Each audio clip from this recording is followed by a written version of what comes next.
aqui com vocês e agradecer desde já, pastor Valnei, pelo convite e também trazendo aqui o abraço da Igreja Batista da Fé, a igreja que eu estou pastoreando há 16 anos, pela graça de Deus, desde o período do trabalho prático do seminário.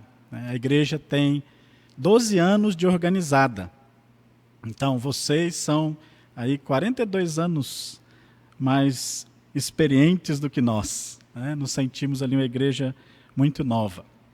Quero apresentar para vocês a minha família. Eu coloquei um slide. Estávamos planejando chegarmos todos, mas não foi possível por causa do colégio das crianças. E você tem aí a minha filha mais velha, fazendo uma selfie, A Rúbia. A Rúbia tem 13 anos. E depois ali a minha esposa, Juliana, A Juliana é paulista. Eu sou mineiro. Nasci em Minas Gerais. Morei em São Paulo vários anos. E depois casei com Juliana e nós viemos para cá, para o Ceará. Nós estamos aqui já há 17 anos. Então, a Rúbia, nossa filha mais velha, tem 13 anos. E aí você vê aqueles dois ali, que é um casal de gêmeos. Eles são gêmeos, o Timóteo e a Tirza. Eles têm 10 anos. E nós louvamos a Deus pela nossa família. Agradecemos ao Senhor por estarmos aqui servindo. Então, eu acho que mineiro com paulista deu cearense, Porque os três são cearenses e eles são mesmo, viu? Eles gostam de tudo do Nordeste, gostam de cuscuz e tapioca, e eles falam bem mesmo sotaque lá do Cariri. E eu me divirto bastante porque o meu sotaque já está todo misturado, Você vai perceber isso. Eu tenho um pouco aí do sotaque lá de Minas Gerais, morei muitos anos em São Paulo e já estou 17 anos aqui. Então, vocês aí vão fazendo aí os devidos ajustes, por conta do meu sotaque. Muito bem, meus queridos. Tão gostoso poder pensar a respeito do amor de Deus. Esse amor tremendo, esse amor grandioso que Ele demonstrou por nós. E esse tema, o amor de Deus nos atrai. Eu queria pensar hoje à noite sobre o amor de Deus que nos atrai, é uma expressão da sua própria natureza. As Escrituras, elas dizem várias coisas a respeito de Deus. Eu queria mencionar pelo menos 3 coisas que ela fala a respeito de Deus. Primeiro, lá em João capítulo 4, 24, a Bíblia diz que Deus é Espírito, mostrando que Ele não tem forma, que Ele não tem substância visível, que Ele não tem partes, como nós somos temos uma parte material, o nosso corpo, uma parte imaterial, o nosso espírito, mas Deus não. Deus é Espírito. Segundo, a palavra de Deus diz lá em 1 João capítulo 1, 5, que Deus é luz. Se refere ali ao oposto das trevas. As trevas representando o pecado, representando o mal, representando a morte, e a luz representando a santidade, a bondade e a vida. Então o nosso Deus, Ele é Espírito, o nosso Deus é luz, mas a palavra de Deus também diz lá em 1 João capítulo 4, verso 8, que Deus é amor. Esse nosso Deus grandioso, Ele é amor. Não é simplesmente que Deus ama, porém que Ele é amor mesmo. Logo, o amor em Deus não somente se refere aos atributos dele, mas sim é parte da sua própria natureza. Nós, seres humanos, nós podemos demonstrar amor, mas o amor que nós demonstramos é um amor que nós recebemos de Deus. O amor que nós demonstramos é um amor que não vem de nós mesmos. Nós não temos amor em nós. O amor que nós temos vem de Deus. Já o amor de Deus é original dele, faz parte da sua natureza, pertence à sua essência. Um autor, Dr. J.I. Packer, falando sobre a importância do amor de Deus, ele disse assim: conhecer o amor de Deus é, na verdade, experimentar o céu na terra. Já parou para pensar nisso? Quando eu conheço em profundidade esse amor de Deus, eu posso, desde já, experimentar o céu aqui na terra. Ao falar sobre isso, ele também diz que não é tarefa fácil entender o significado da expressão Deus é amor. De fato, não é fácil, não é? E ele, quando escreve isso, quando diz isso, ele concorda com outro autor cristão muito conhecido, o teólogo D.A. Carson, que ele escreveu um livro, inclusive, intitulado A Difícil Doutrina do Amor de Deus. Talvez alguns podem pensar, mas como é que é difícil essa doutrina sobre o amor de Deus? Eu experimento esse amor, eu vivo esse amor. Mas, meus irmãos, quando nós lembramos que se trata de algo essencial de Deus, da essência infinita de Deus, jamais é tarefa fácil, não é? Por isso, nosso alvo não é compreender todos os detalhes a respeito desta doutrina importante, mas é compreender um pouco sobre esse amor de Deus que nos atraiu e que nós experimentamos. Inclusive, é o motivo pelo qual nós estamos aqui hoje à noite. Nós estamos aqui por causa desse amor que atraiu você, que buscou você. E que talvez, eu não sei como é que está o seu relacionamento com Deus, mas se você está aqui, é porque Deus, através do seu amor, lhe trouxe. E nós podemos adorá-lo e agradecê-lo por tudo que ele tem feito por nós. Hoje à noite, nós veremos um pouco a respeito deste amor, pensando nesse texto, que é o texto-chave da conferência, revelado pelo profeta Jeremias. Então, eu gostaria que você abrisse a Bíblia lá para Jeremias, capítulo 3. Nós leremos dos versos de 1 a 4. Nós vamos ver um pouquinho uns aspectos importantes a respeito deste amor que nos atraiu.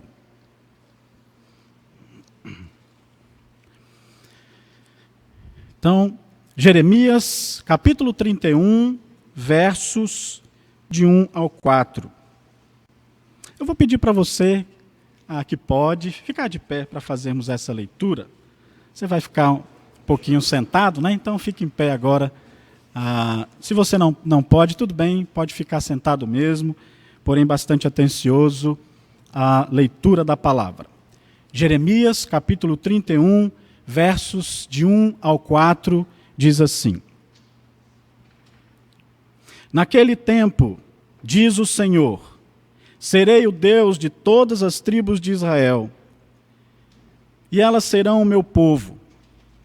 Assim diz o Senhor, o povo que se livrou da espada obteve favor no deserto. Eu irei e darei descanso a Israel. De longe o Senhor lhe apareceu, dizendo, com amor eterno eu a amei. Por isso, com bondade a atraí, com benignidade a atraí. Eu a edificarei de novo, e você será edificada, ó Virgem de Israel. Mais uma vez você se enfeitará com seus tamborins e sairá com o coro dos que dançam. Oremos. Querido Deus, nós louvamos ao Senhor por seu amor maravilhoso. Louvamos ao Senhor porque o Senhor resolveu compartilhar desse amor conosco. Esse amor que faz parte da sua natureza. E o Senhor quis que nós tivéssemos acesso a Ele, compartilhando conosco. E a maior demonstração do seu amor foi ao enviar o seu Filho para morrer em lugar de pecadores como nós. E nós te agradecemos por isso. Pedimos que o Senhor venha nos ajudar a estudar a Tua Palavra hoje à noite. Não só para encher a nossa mente de conhecimento, mas que, principalmente, nós venhamos a amar mais a Ti, correspondendo a este amor. Que nós venhamos a ter corações sensíveis ao Teu ensino e obedecê-lo, para o nosso próprio bem. Cuida de cada um de nós aqui. Pedimos que somente o Seu nome seja glorificado e que o Senhor nos oriente, através do Seu Santo Espírito, a compreender e aplicar a Sua palavra. Em nome de Jesus, amém. Muito obrigado, você pode sentar. Jeremias testemunhou os eventos dramáticos da história do Oriente Médio naquele período. Ele testemunhou o declínio abrupto do Império Assírio e também testemunhou a ascensão meteórica do Império Babilônico, com o poder dominante sobre toda a região. Ele testemunhou a desintegração final do seu povo, de Judá. Na verdade, o seu povo já estava dividido, não é? Israel havia sido levado cativo há muito tempo, o Reino do Norte, e agora Judá sofrendo esse momento terrível na sua história por causa da desobediência ao Senhor.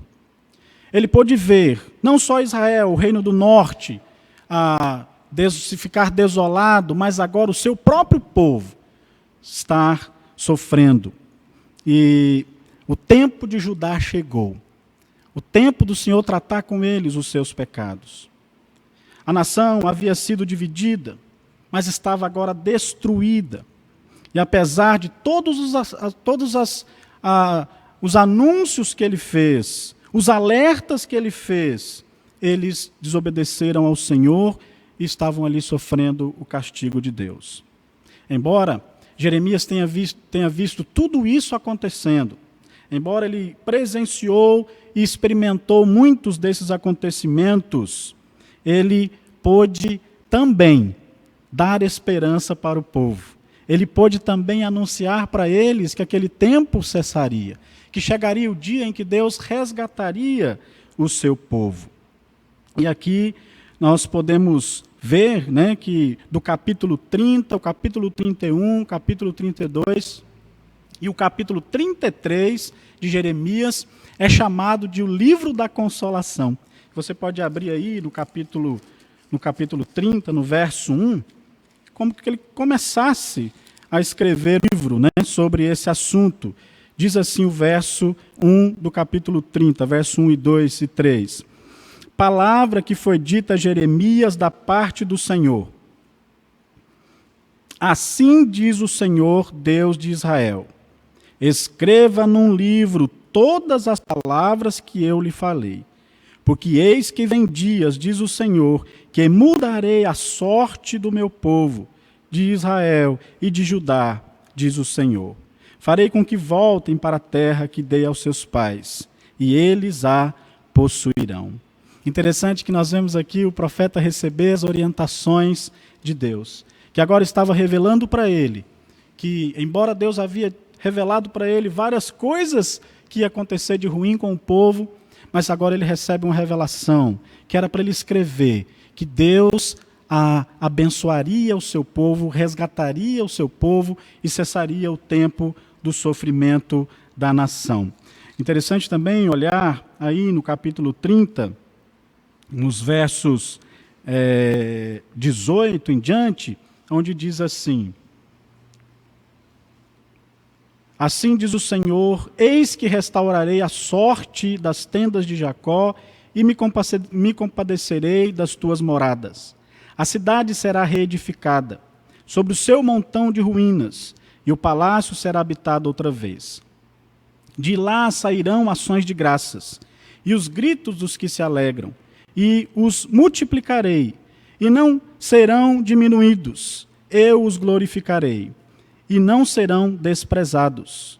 Os seus filhos serão como antigamente. A sua congregação será firmada diante de mim, e castigarei todos os seus opressores. O seu príncipe procederá deles. Do meio deles, dos filhos de Israel, sairá aquele que há de reinar. Farei com que ele se aproxime, e ele chegará perto de mim, Pois quem por si mesmo ousará aproximar-se de mim? Diz o Senhor. Então, aqui as promessas claras que Deus restauraria o seu povo, que Deus abençoaria o seu povo, trazendo ali consolação para o seu povo. E aqui no capítulo 31, nós podemos ver que o tema principal de Jeremias é a esperança gloriosa de que um dia Israel e Judá serão restaurados como uma nação, né?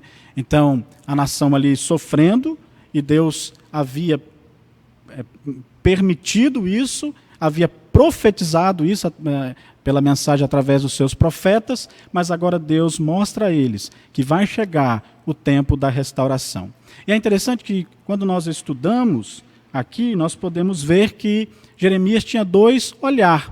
Ele tinha um olhar imediato para o acontecimento da nação, a restauração da nação, mas também um olhar futuro, que ele fala a respeito, inclusive, de um príncipe específico que vai vir, e nós podemos ver aqui nesse capítulo a ideia, inclusive, da nova aliança, que tem a ver com o Messias e futuramente ainda com o reino milenar que o Senhor trará para o seu povo.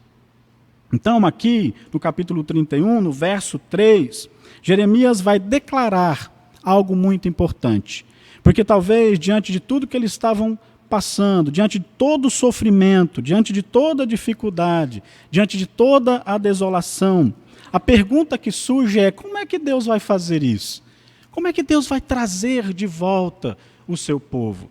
Olha aí, voltando mais uma vez no capítulo 30, você pode olhar nos versos 12 e 13, olha só Deus falando a respeito da situação do povo. Ele diz assim: porque assim diz o Senhor, a sua ferida é incurável, o seu ferimento é grave, não há quem defenda a sua causa, não há remédio nem cura para as suas feridas. E aí ele vai falando várias coisas a respeito de Israel, do pecado deles, da idolatria, e que inclusive Deus vai dizer para eles: olha, os seus amantes, né, os seus ídolos, eles deram as costas para vocês. E aqui então mostra que a situação deles era difícil, era terrível. E o próprio Deus diz que era uma situação de cura difícil. Então, a pergunta que se pode fazer é: como é que Deus vai restaurar? Por que eu posso de fato pregar para esse povo, Senhor? Podia ser uma pergunta de Jeremias. Diante de tanto sofrimento, como é que eu posso pregar para eles que haverá um consolo, que haverá uma restauração, que de fato eles serão libertados? E aí a resposta está no verso 3 do capítulo 31. Aqui nós vemos a base, o fundamento da esperança que o povo podia ter dessa restauração. Uma esperança que na verdade é certeza. Pois a base do amor constante, do amor incondicional de Deus, que havia feito aliança com o seu povo. Por conta deste amor, Jeremias podia falar para o povo ter esperança, descansar e esperar que um dia o Senhor iria livrá-los. Ele podia então dizer aqui com certeza, olha só o verso 3, de longe o Senhor lhe apareceu dizendo. E a ideia aqui é que agora eles estavam distantes, né, de Jerusalém, estavam lá na Babilônia, e essa ideia de como Deus viesse de longe para poder restaurá-los e trazê-los de volta para a sua nação. E aí Deus vai falar: com amor eterno eu a amei, por isso com bondade a atraí. Irmãos, estas são as palavras, este é o texto que fundamenta as palavras e as verdades que Deus estava dizendo para Jeremias. Fundamenta que o povo de fato podia ter esperança, e esperança que é certeza, porque vem de Deus. Aliás, é sempre bom lembrar que esperança bíblica, ela é certeza. Né? Você já parou para pensar nisso? A esperança bíblica não é algo que eu fico esperando sem ter base para acontecer. Não, ela é certeza, já está inclusive escrito para nós as bênçãos que Deus trará, baseadas no seu amor. E aqui Jeremias podia dizer para o povo, Deus de fato vai restaurar vocês. Ele que está dizendo isso. E o fundamento é o seu amor. E então, apesar de toda luta, de toda dor, de toda aflição de Jeremias e do povo, que ele viu o povo experimentando, ele pôde olhar para aquele Deus, que inclusive é o Deus que fez as alianças com o seu povo, né? Ele pôde olhar para tudo que Deus já tinha dito, já tinha feito.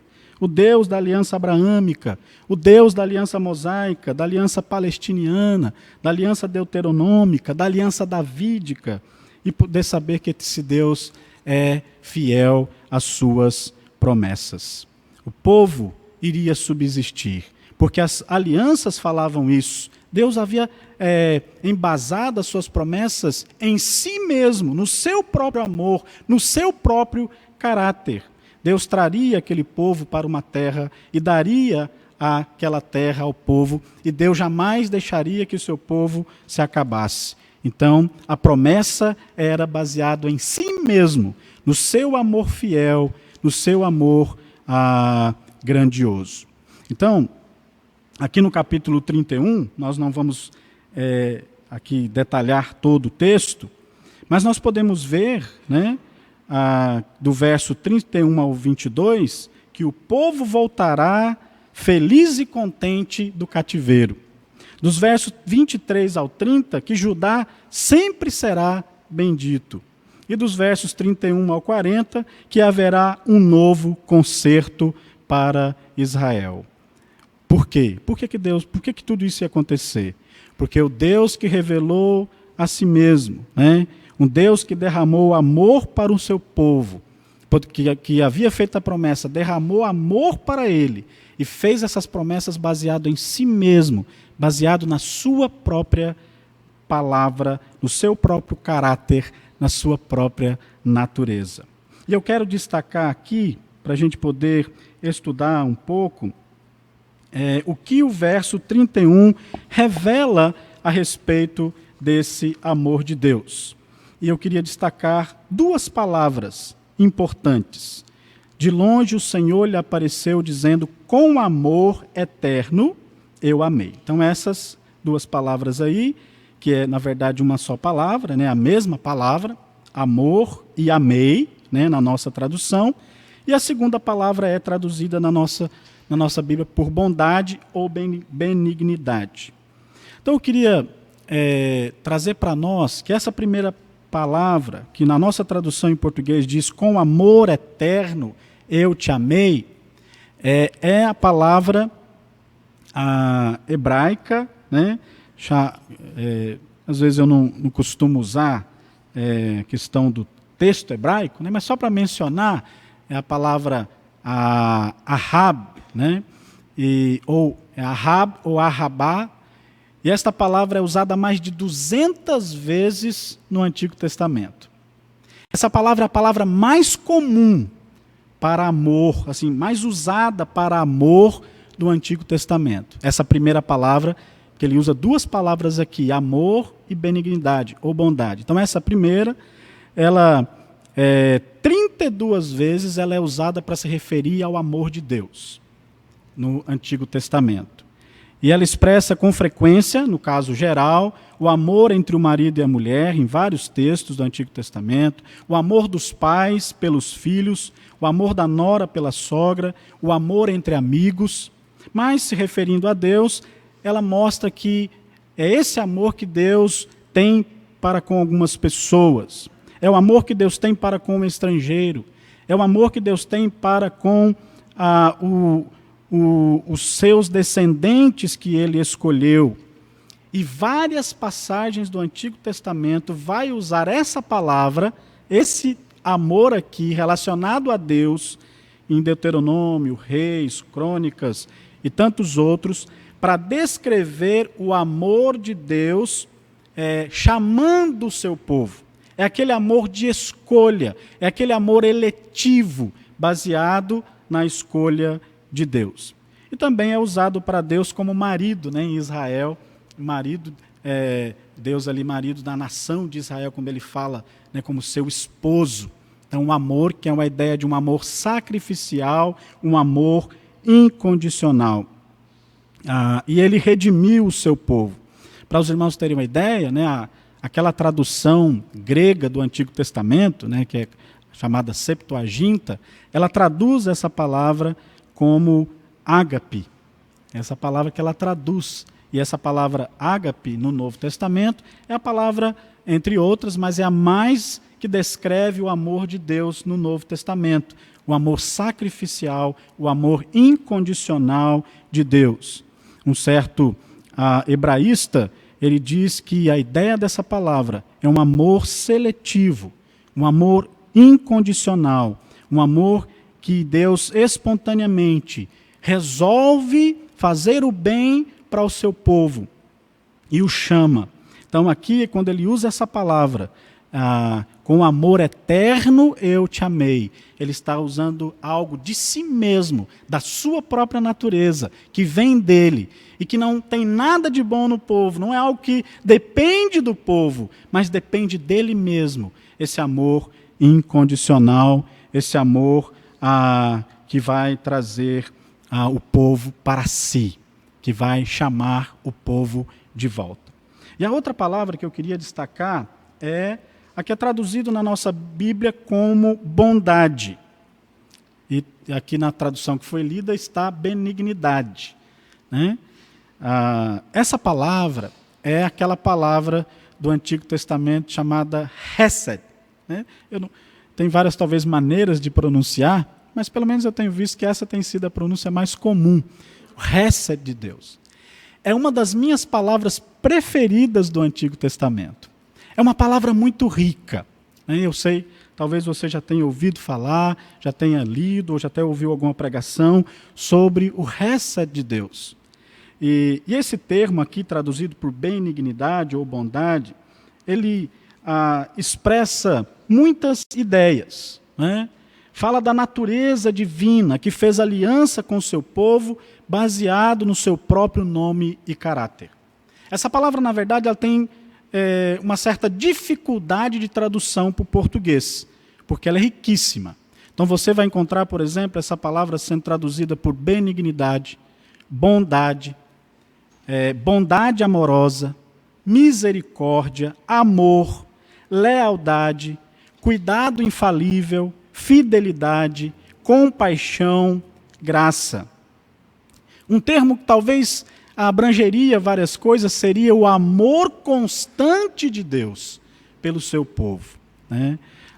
Revela o amor fiel de cumprir a aliança que ele fez com o seu povo. Mas a palavra é muito mais do que isso. É uma palavra rica. E alguns hebraístas vão dizer que ela está relacionada ao pacto que Deus fez com Israel. E alguns vão dizer assim, Hesed significa o amor pactual de Deus para com o seu povo. Ou seja, ele é fiel porque ele fez aliança, então ele vai ser fiel a essa aliança até o final. E de fato isso é verdade, né? De fato Deus sempre vai ser fiel àquilo que ele prometeu para o seu povo. E se ele fez a aliança baseado em si mesmo, ele vai cumprir. E por isso que essa palavra é muito importante no contexto das promessas que Deus fez para Israel, para o seu povo. Mas, na verdade, essa palavra não significa só a ideia de amor pactual. Ela significa outras coisas também, né? Ela é usada também no sentido incondicional. Ela também é usada no sentido espontâneo, não só por causa de um pacto. Ela é usada no sentido de bondade, né? Lá em Êxodo 20, vai falar a respeito da misericórdia de Deus para com o seu povo. Lá em Esther 2:9, a mesma palavra é usada para alcançar favor espontâneo. E lá em 2 Samuel capítulo 9:1, nós podemos ver Davi dizendo que gostaria de exercer a bondade de Deus para com a casa de Saul, e ele usa essa palavra.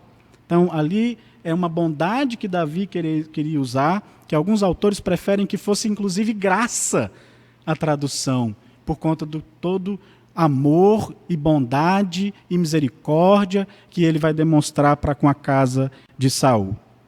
Um renomado hebraísta sustentou que a palavra significa, então, os atos espontâneos de resgate ou livramento, que incluía a fidelidade de Deus, revelando um ato espontâneo do Senhor, que Deus é fiel e ele, então, vai fazer aquilo que ele deseja fazer baseado em si mesmo.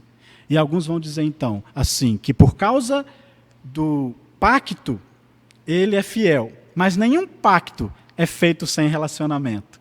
O pacto foi feito com Israel por causa de que o Deus que fez o pacto é um Deus de amor, e esse amor é um amor incondicional, é um amor tremendo para com o seu povo. Deste modo, meus irmãos, nós podemos entender essas duas palavras, vendo toda a sua riqueza no Antigo Testamento. É difícil de traduzir mesmo, porque elas são ricas. Por exemplo, Hesed, alguns vão dizer, Hesed tem a ideia de força, lealdade e fidelidade, mas também tem a ideia de bondade, misericórdia e graça. E é isso mesmo que a palavra é. Sabe por quê? Porque ela está se referindo a algo que vem da natureza de Deus. Por isso que não dá para se ter uma palavra apenas para traduzir. E juntando essas duas palavras, esses dois conceitos a respeito do amor constante de Deus e do amor incondicional de Deus por Israel, nós poderíamos dizer o seguinte, que é a palavra que se refere a Deus é amor no Antigo Testamento. Então, no Novo Testamento, nós não temos a frase Deus é amor, então aqui nós podemos dizer que Deus mostra para Jeremias como sendo Deus que é amor.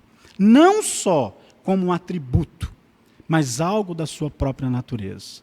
E como vem dele mesmo, como vem da sua própria natureza, por isso que tem tanta dificuldade de expressar. Mas expressa várias questões que nós colocamos aqui, como sua bondade, amor constante, incondicionalidade e amor gratuito para com o seu povo. Vocês podem perceber a grandiosidade disso? Um povo que estava sofrendo, um povo que estava completamente sem esperança, que havia perdido as suas famílias, muitos deles tinham perdido entes queridos, haviam perdido suas casas, haviam perdido a esperança, haviam perdido tudo. Estavam numa outra nação, num outro lugar. E agora eles ouvem uma mensagem de esperança. Eles ouvem que Deus iria restaurar. Mas qual o fundamento para isso? O profeta? Qual o fundamento para isso? Eles não podiam enxergar nada de bom ali, só o sofrimento.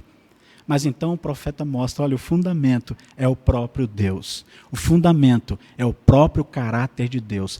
Ele vai fazer o que ele prometeu. Ele é amoroso, ele é bondoso, ele vai trazer vocês de volta e vai abençoar vocês. É por isso que ele pode nos atrair com esse amor, porque vem dele mesmo. Não depende de nada que o povo poderia fazer. Aliás, o povo não tinha nada para oferecer para Deus. O povo não podia fazer nada. Podia, sim, se arrepender. É claro que Deus estava usando aquilo como disciplina, mas não era por isso que eles iriam ser restaurados. Eles iam ser restaurados, porque Deus fez a promessa baseada em si mesmo. E aqui, meus irmãos, baseado nesse conceito de que o amor de Deus é a base para nos trazer, para nos chamar, para chamar o seu povo, para cumprir as suas promessas. Não só o amor no sentido de atributo, mas o amor no sentido de ser compartilhamento da sua própria natureza, daquilo que ele é. Eu gostaria de trazer para nós algumas implicações a respeito deste amor que vem da própria natureza de Deus. E eu queria trazer para que nós pudéssemos meditar sobre isso. Se esse amor faz parte da natureza de Deus, da sua essência, então algumas implicações são importantes. Primeiro, o amor de Deus é imune de influência alheia. Isso significa que o amor de Deus que nos atrai, ele é gratuito, ele é espontâneo e não causado por nada e nem ninguém. E a única razão por que Deus nos ama, ou porque Ele ama alguém, é a sua própria vontade.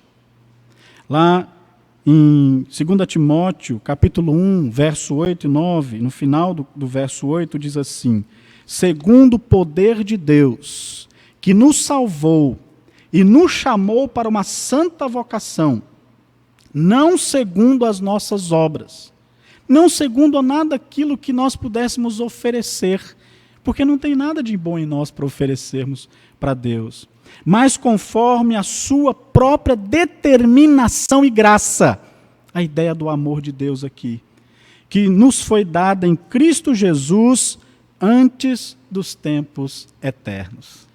Você sabe o que isso significa?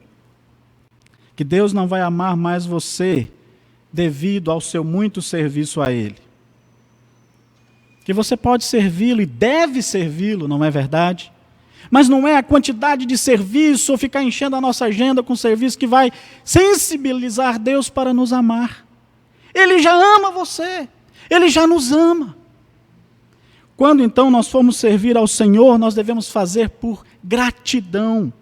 Gratidão a tudo que Ele tem feito por nós, como correspondência a esse amor que Ele já nos deu. Então, ame ao Senhor e sirva-o, mas não se esqueça disso. Nós não podemos influenciá-lo a amar mais a gente. Ele já te ama. Segunda implicação é que o amor de Deus é eterno. Ou seja, necessariamente o amor de Deus é eterno. Deus é eterno, logo seu amor, portanto, que vem dele também deve ser eterno, que é parte da sua essência. E o texto que nós lemos, Jeremias 31:3, diz isso: com amor eterno eu te amei. Você já parou para pensar nesta verdade? Meus queridos, é maravilhoso saber que o grandioso e santo Deus amava o seu povo antes mesmo de haver céu, antes mesmo de haver terra, antes de ter tudo, de tudo ter sido criado, chamado à existência. Ele já pusera no seu coração aquelas pessoas que ele então exerce amor e compartilha de si mesmo. Deus pensou em você, que é filho dele, na eternidade, e passou a amá-lo. Esta é uma prova de que seu amor é espontâneo, pois ele nos amou era sem fim, antes sequer de que nós existirmos. Né? Se é certo de que eternidade ele existe, ele é Deus, também é certo de que o seu amor também é de eternidade. Ele ama o seu povo de modo eterno. Sabe o que isso significa para mim e para você? Que ele decidiu amar você desde a eternidade e que ele sempre vai te amar. Talvez você esteja se sentindo só. Talvez você esteja se sentindo passando por lutas. E às vezes a gente passa por isso, né? Não se esqueça que o amor de Deus por você é eterno. Que o amor de Deus por você sempre existiu e ele decidiu amá-lo. E ele efetivou esse amor ao enviar o seu filho para morrer na cruz no seu lugar, se você é um salvo por Jesus Cristo. Então, quando você estiver passando por lutas, por dificuldades, se sentindo só, lembre-se que Deus ama você com amor eterno. E Ele sempre vai te amar. Uma outra verdade, uma outra implicação a respeito desse amor de Deus, é que o amor de Deus é soberano. Isto é evidente em si mesmo. Deus é soberano, Ele não deve obrigação a ninguém, e se Ele é soberano, seu amor também o é. Isso significa que Deus, ele ama a quem ele quiser amar. Portanto, a causa do amor de Deus por nós está nele mesmo. Né? E lá em Efésios, capítulo 1, verso 4 e 5, diz assim: assim como nos escolheu nele antes da fundação do mundo para sermos santos e irrepreensíveis perante ele e em amor, nos predestinou para ele, para a adoção de filhos, por meio de Jesus Cristo, segundo o beneplácito da sua vontade. Lá na eternidade, de forma soberana, ele escolhe salvar pecadores e ele escolhe amar estes pecadores. Você sabe o que isso significa? Que Deus ama você apesar dos seus pecados. Que Deus ama a mim e a você, apesar de quem nós somos. Não é por causa de nós, mas é por causa dele mesmo. Quando Deus olhou para nós, o que ele viu? Pessoas correspondendo a ele, pessoas que estavam ali desejosos de fazer a vontade dele? Não, meus irmãos. Ele olhou e viu pecadores hostis, pecadores que estavam contra ele, pessoas que iriam, na verdade, não desejar fazer o que ele quer. Pelo contrário, fazer apenas aquilo que nossa carne deseja. Mas mesmo assim, ele decide nos amar e decide salvar esses pecadores. Isso não significa que ele não nos transforma. Pelo contrário, ele ama o pecador e o transforma através do sangue de Cristo, que paga o preço desses pecadores. Mas lembre-se disso. Ele nos ama, apesar dos nossos pecados. Satanás tem acusado você dos seus pecados? Como é que está sua vida com Deus? Satanás tem falado para você desistir das coisas de Deus porque você falhou de novo, porque você pisou na bola mais uma vez, porque você escorregou naquele pecado que de vez em quando volta, aquele pecado, aquele que está lá no coração, aquele que de vez em quando insiste em reaparecer. E aí o diabo gosta muito disso, porque ele começa a jogar na nossa cara, está vendo como você não presta? O que você está fazendo na igreja, seu hipócrita? Esta é a hora de você lembrar desse amor. Esta é a hora de você lembrar: Deus me escolheu, me salvou e me amou apesar dos meus pecados. Isso não significa que você vai continuar com os seus pecados. Pelo contrário. O Deus que nos ama, apesar dos nossos pecados, também oferece perdão, restauração e nova vida. Então, quando você estiver se sentindo lá no final do poço, né? Quando você estiver lá, naquele lugar que o inimigo quer que você abandone tudo, não faça isso. Lembre-se que você é amado e que sangue foi derramado para você ser perdoado. E você então se arrependa, clame ao Senhor, aceite esse perdão e volte para servi-lo, volte para continuar, porque muito em breve estaremos para sempre com o Senhor.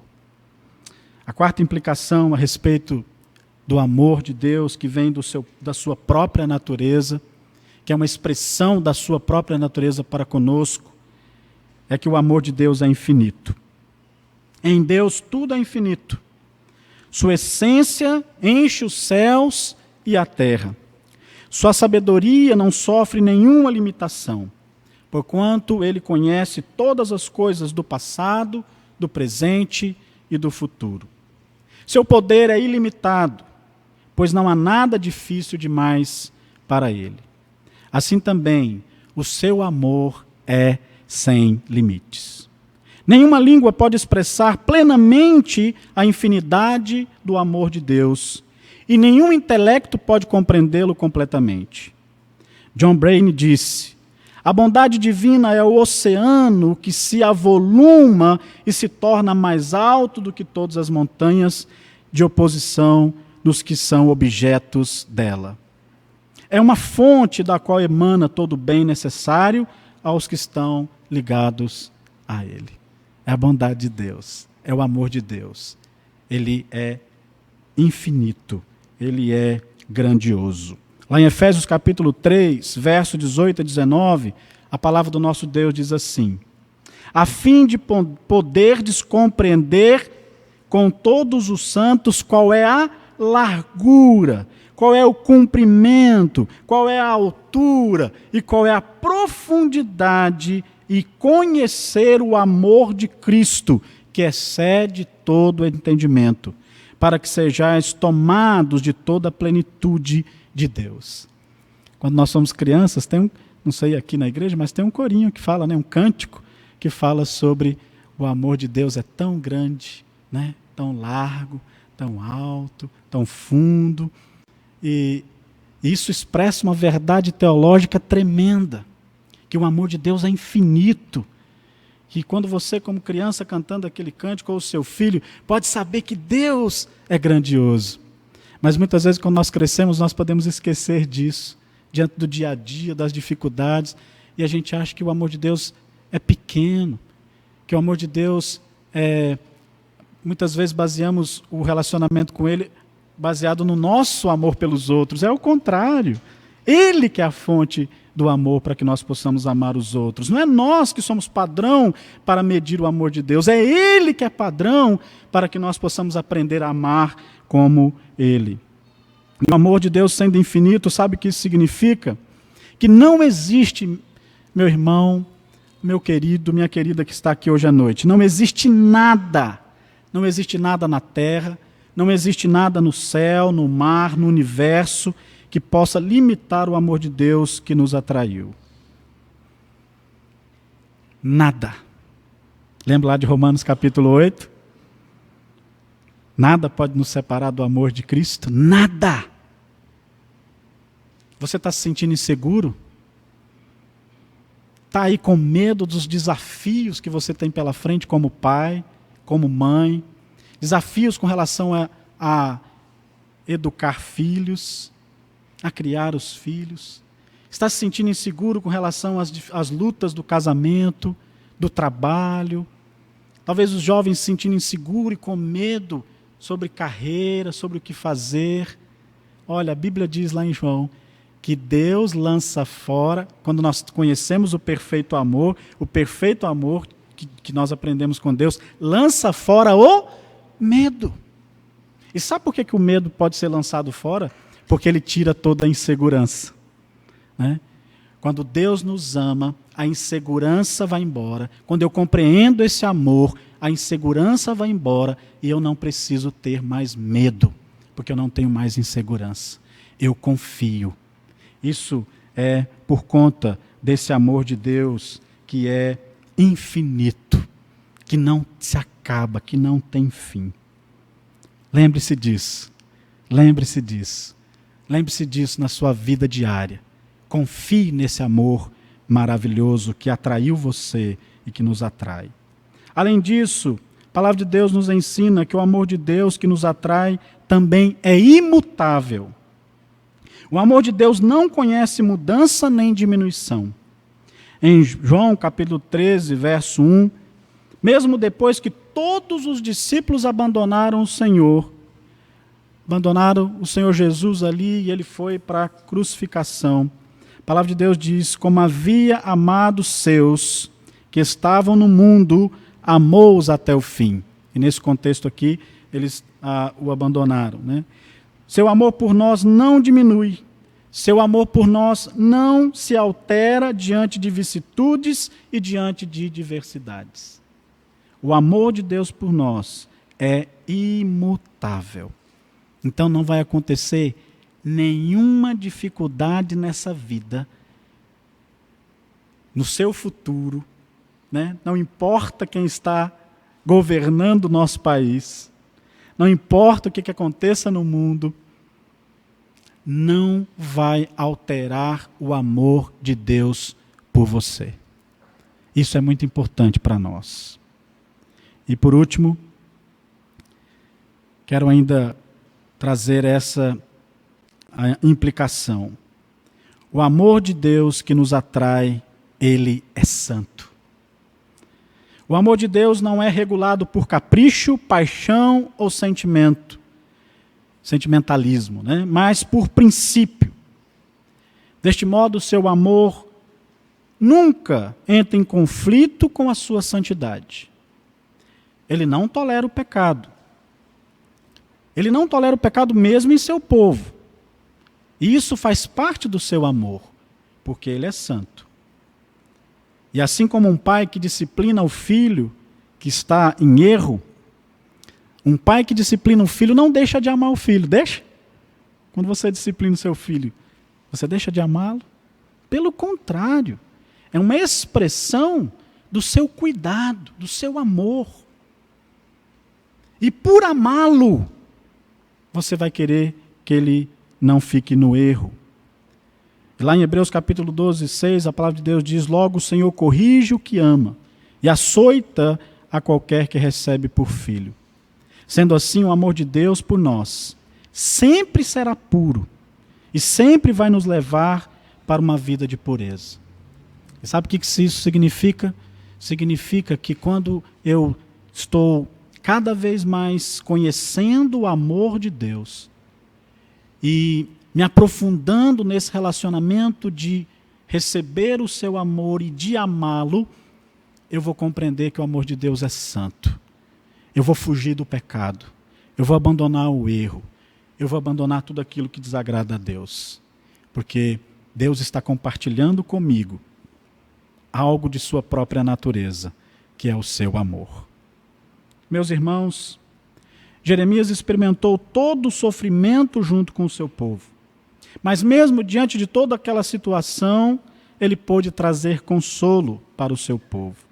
Ele pôde trazer esperança para um povo que estava desolado, para um povo que estava acabado, para um povo que estava sofrendo, longe de casa, havia perdido tudo.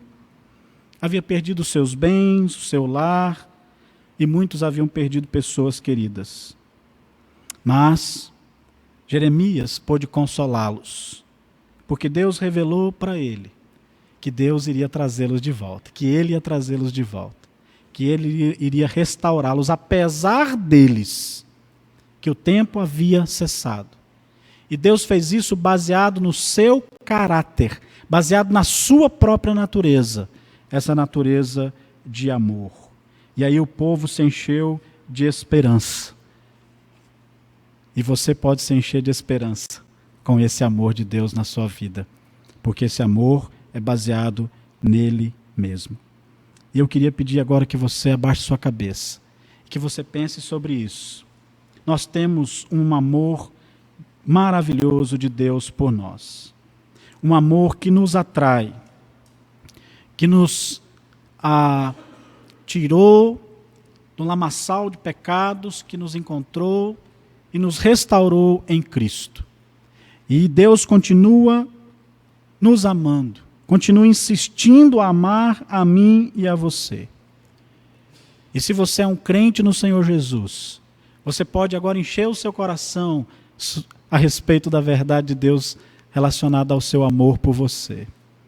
E pode voltar-se para Ele, desejar se relacionar mais com Ele, porque Ele te ama profundamente. E esse amor é uma expressão da sua própria natureza para conosco. E se você não conhece o Senhor Jesus ainda, se você não tem esse amor de Deus, se você não pode desfrutar, lembre-se que a maior expressão de amor de Deus por nós foi através do seu Filho. Foi enviando o seu Filho, e aqui nós temos um compartilhar, completo de Deus, próprio Deus vindo para morrer em lugar de pecadores. E se o Espírito Santo de Deus está falando ao seu coração, é tempo de você voltar-se para o Senhor. É tempo de você compreender esse amor, se arrepender dos seus pecados e clamar que o Senhor Jesus lhe salve. Faça isso, para que você possa desfrutar desse amor, para viver nesse mundo tão cheio de ódio, nesse mundo tão cheio de dificuldades, lembrando e tendo esperança de que o Deus que prometeu as suas bênçãos, prometeu baseado em si mesmo, na sua própria natureza, no seu próprio caráter.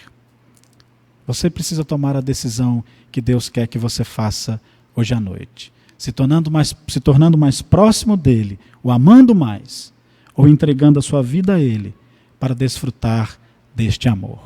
Querido Deus, muito obrigado porque nós pudemos estudar hoje à noite a respeito desse amor grandioso de Deus que nos atrai. Esse Deus que compartilhou a sua natureza conosco, desse amor incondicional, desse amor benigno, misericordioso, gracioso, deste amor que insiste em fazer o bem para o seu povo, apesar de todas as nossas dificuldades. Muito obrigado, porque se não fosse o seu amor, nós já teríamos desistido. Se não fosse o seu amor constante, há muito nós já teríamos sucumbido. Muito obrigado, porque por causa do seu amor, nós podemos te adorar e ter esperança, que é certeza que o Senhor fará tudo o que prometeu. E eu peço que o Senhor venha trabalhar no coração de cada um aqui, para que possa crescer, conhecendo esse amor verdadeiro. Te louvo e te agradeço, em nome de Jesus. Amém.